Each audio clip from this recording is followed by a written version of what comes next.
Good morning सगळ्यांना। तर बघा बाजेवर कुत्रा बसलेला आहे आणि चिमण्यांचा आवाज तर खूपच छान येत आहे।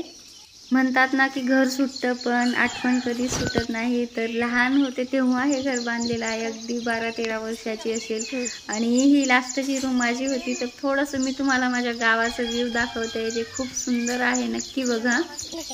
घराच्या दारात हे खूप सारे झाड आहेत बघा, लिंबूचे आहे, पेरूचे आहे, छोटे छोटे खजूरचे पण आहेत आणि हे नारळाचं झाड पण जेव्हा आम्ही घर बांधायला सुरुवात केली होती ना तेव्हा लावलेलं आणि त्याला या 2 वर्षापासूनच नारळ येत आहेत। तर माझ्या भावाच्या माझ्यावर फनी कमेंट्स नक्की ऐका तुम्ही आता। नारळ मोजून पटापट सबस्क्राइब करा माझे सबस्क्रायबर, तुमच्यापेक्षा आमच्या झाडाला नारळ जास्त आहे। खूप मजाक उडवतो माझा भाऊ लहान असून सुद्धा। आणि तुम्हाला मी वरून बघा माझं गाव दाखवते, खूप सुंदर वाटतं। आणि माझ्या मैत्रिणी म्हणतात की तुमच्या तिकडे झाडं नसतात, तर नक्की बघा तुम्ही हे झाडं आहेत की नाही मला सांगा।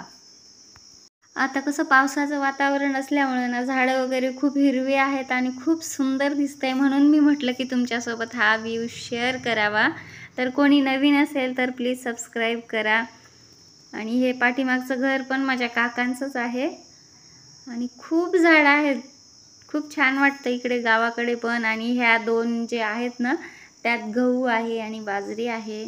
नारळाचं झाड घरापेक्षा मोठं झालंय आणि ते जावई येत आहे, तिकडं पण माझ्या काकांचं घर आहे। आणि माझे काकांना माझ्यासाठी जांभूळ घेऊन आले होते, तर म्हणत होते ये खायला, तर मी म्हटलं नको बाबा, खूप पोटात दुखू लागले जांभूळ खाऊ खाऊ। आणि आमच्या गावात ना खूप अशी मोकळी मोकळी घरं आहेत बघा, तुम्ही बघू शकता सगळ्यांच्या दारापुढे खूप मोठी मोठी जागा अशी सोडलेली आहे। तर त्यामुळे असं झाडं वगैरे आपण काही लावू शकतो आणि खूप फ्रेश वाटत आहे। सकाळचं वातावरण तुमच्यासोबत शेअर करत होते। तर कसा वाटला तुम्हाला गावाकडचं वातावरण मला कमेंटमध्ये सांगा। आणि व्हिडिओ आवडलास तर लाईक करा, सबस्क्राईब करा आणि तुमचा सपोर्ट असू द्या। पाठीमागच्या 2-3 व्हिडिओला खूप सारे शॉर्ट्सला व्ह्यू आले, तर त्याबद्दल अगदी मनापासून धन्यवाद। तर चला भेटूया आणखीन अशाच एका नवीन ब्लॉगमध्ये, तोपर्यंत bye bye and take care.